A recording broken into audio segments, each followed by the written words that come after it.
Você viu Aquaman no cinema, né? Você chegou no final e agora você tá querendo entender melhor a cena pós-crédito. Lógico, você tá, né? Ou menos você acha que entendeu. Eu quero te dizer que tem mais caldo nesse feijão aí, né? Não sei, né? Você vai bolar com quem tem... Não tem só o que você entendeu, é isso que eu quero dizer, né? Tem mais coisas que você tá pensando. Assiste que eu te explico, cara. Vamos lá.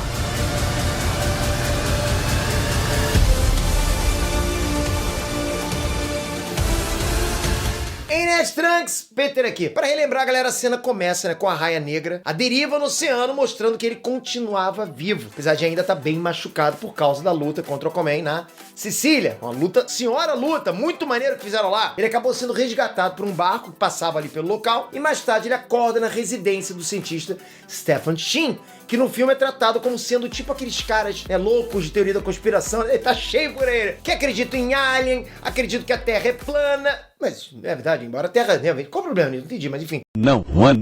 Assim como Atlântida no filme, que é real, mas ninguém acredita por não haverem evidências. Inclusive, o próprio Shin não mostra nenhuma prova da existência da cidade perdida. O melhor argumento dele é dizer que o Aquaman era um cidadão de lá, um Atlante, né, cara? Pô, a gente... A prova tá aí, o cara tá aí, o Aquaman. Aí você se pergunta, como ele chegou a essa conclusão? Será mesmo que ele não sabia de nada concreto? Será que a única prova dele é falar, o Aquaman tá aí? Não. E o segredo para entender isso é perceber qual é a principal fonte de inspiração do filme, que é a fase nos quadrinhos do Aquaman, Os Novos 52, escrita pelo Geoff Johns e desenhada pelo brasileiro Ivan Reis. Vamos lá, galera, pra você entender melhor, né? Nessa fase Geoff Johns e Ivan Reis, né? O Dr. Shin era um amigo do pai do Arthur Curry, o Aquaman. Se conheceram porque o Dr. Shin foi resgatado por ele no mar depois de uma expedição submarina fracassada por conta de uma tempestade forte. E a partir desse contato, né, o pai do Aquaman começou a levar o filho dele para ser estudado pelo doutor, depois de perceber que ele era diferente. Um peixe fora d'água!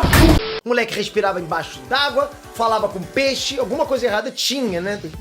Com certeza, uma coisa louca. Enfim, fora que ele também contou tudo sobre Atlântida, como se apaixonou pela rainha de lá, e é por isso que o Stefan Shin ficou completamente obcecado com esse mito, digamos assim.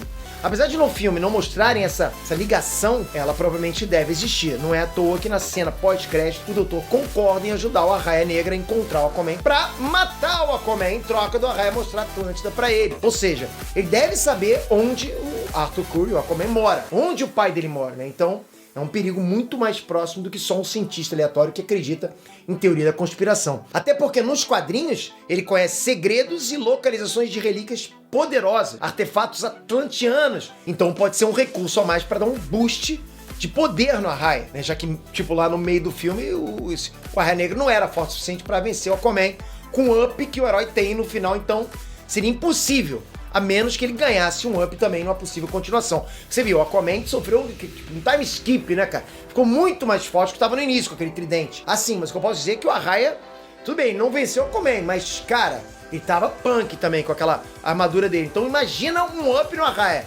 Vai ficar sinistro também. E vamos concordar aqui, né, que só de ter uma cena pós-crédito já dá pra gente esperar que tenha uma continuação. É uma forma de preparar terreno para um próximo filme. E sabendo que o Arraia Negra tá aí, cara, um dos vilões é tipo, na minha opinião, é tipo quase um Coringa do Batman. Ele é tipo um vilão muito conhecido. É o cara que matou o filho, o Aquaman, com a Mera. Então ele tem um papel muito importante na vida do Aquaman. Outro ponto interessante da gente parar pra pensar é que nos Novos 52, Stefan Shin, que tinha sido afastado do Arthur Curry, Aquaman, pelo Thomas Curry, inclusive o pai dele, contrata o Arraia na época em que ele ainda era um pirata mercenário para coletar à força uma amostra de sangue do Aquaman. O Thomas tenta defender o filho dele, mas, cara, acaba sofrendo um ataque cardíaco e morre 3 dias depois. Daí, Aquaman, com sede de sangue, depois de ver o pai dele morrendo no hospital, caça pelos mares o navio do Arraia e quando ele encontra galera, não quer nem saber, agarra no pescoço e enforca o primeiro que ele vê no barco até a morte. Acontece que aquele não era o Arraia Negra, era o pai do Arraia Negra.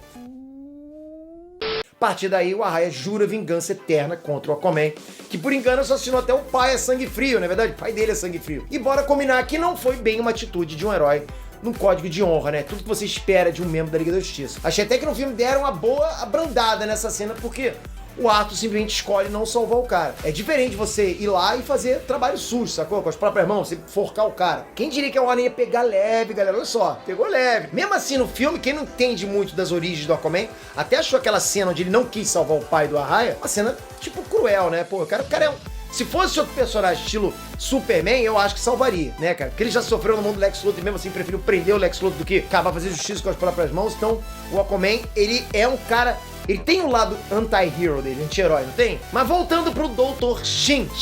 Vamos falar dele então. No universo cinematográfico, ele não teve essa ligação indireta com a história da morte do pai do Arraia. Só que um dos pais ainda tá vivo, é o do Aquaman.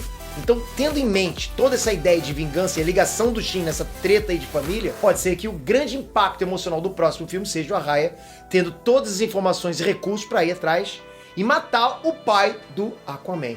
Imagina, cara, na boa, que pesado isso aí seria. Na boa, galera. Isso praticamente já é uma trama anunciada do próximo filme. Porque assim, quando eu vi o Arraia Negra morrer, né, cair nas pedras, explodir nas pedras lá, eu falei, caramba, mataram a Arraia Negra já. Nem exploraram direito o personagem. Porque assim, quando eu comecei a ver o filme, eu falei, como é que pode o Arraia Negra não ser o personagem principal? Porque quem lê as histórias de quadrinhos pensa, o Arraia Negra tem que ser o personagem principal, mas não foi. Ele foi um personagem secundário manipulado pelo Orm, né, o meio-irmão do Aquaman. Então quando ele morreu, eu falei, caramba, já acabaram com o cara. Passagem dele foi muito rápido. Então, cara, fiquei até animado quando vi na cena pós-crédito, porque eu sei que vão explorar ele nesse futuro do Aquaman. E muito bem feito, muito bem dito, porque o Aquaman tem sim um passado muito conturbado por conta do Arraia Negra.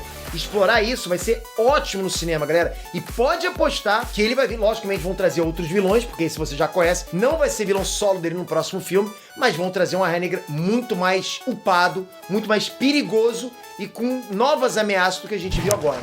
Galera, Aquaman é um filme fantástico. Eu já gravei análise, cara. Se você quer saber a minha opinião, ponto a ponto, fiz uma análise completa do filme. Então, se você ainda não assistiu, não tem problema. Vai aparecer algum dos vídeos aqui linkados no canal. Atenção, já tá aqui. Um dos dois, coisa louca. Se inscreve, clica aqui, ó, nesse botãozão do meio aqui com o sininho. Sempre análise de filmes, todos os temas nerdísticos pra você. Eu quero muito que você se inscreva. Eu gostaria muito que você se inscrevesse e ficasse nesse canal, porque pra gente é muito importante a sua presença. E muito obrigado de coração por isso. Abraço, fui! Um beijo fora d'água!